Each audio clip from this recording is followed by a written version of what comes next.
America, Israel और Iran के बीच जंग का दायरा लगातार बढ़ रहा है। रियाद में अमेरिकी सिफारत खाने पर ड्रोन हमले से आग लग गई, जबकि सऊदी अरब ने 4 प्रोजेक्टाइल मार गिराए। अमेरिका, इजरायल और ईरान के बीच चल रही जंग के बीच सदर डोनाल्ड ट्रंप ने कहा कि जमीन पर तैनात फौजियों की शायद जरूरत नहीं पड़ेगी। न्यूज नेशन की जर्नलिस्ट कैली मेयर के साथ एक इंटरव्यू में ट्रंप ने कहा कि सऊदी अरब के रियाद में यूएस एम्बेसी पर हमले और अरकान की मौत का जल्द ही बदला लिया जाएगा। कल भी 6 अमेरिकी फौजी मारे गए थे।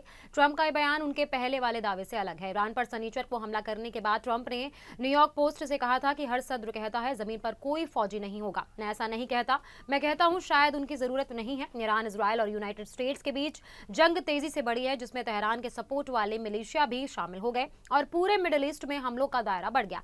ईरान ने इजरायल और कई अरब मुल्कों पर मिसाइल दागी, जबकि हिजबुल्लाह ने लेबनान से रॉकेट और ड्रोन से इजरायल पर हमला किया। इजरायल ने बेरूत के जनूबी लेबनान में भारी हवाई हमले करके जवाब दिया। लेबनानी अफसर ने कम से कम 31 मौतों की जानकारी दी। इस जंग की शुरुआत में ईरान के supreme leader Ayatollah Ali Khamenei मारे गए थे।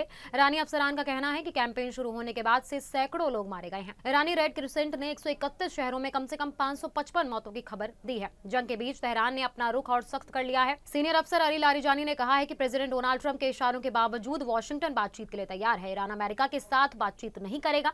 ये लड़ाई अब ग्लोबल एनर्जी मार्केट पर असर डाल रही है। ईरानी ड्रोन ने सऊदी अरब की रास तनूरा रिफाइनरी पर हमला किया, जिससे हर दिन 5 लाख बैरल से ज्यादा प्रोसेस करने वाली एक फैसिलिटी में ऑपरेशन रुक गया। हॉर्मुज स्ट्रेट के बंद होने से तेल सप्लाई के रास्तों को लेकर फिक्र बढ़ा दी है।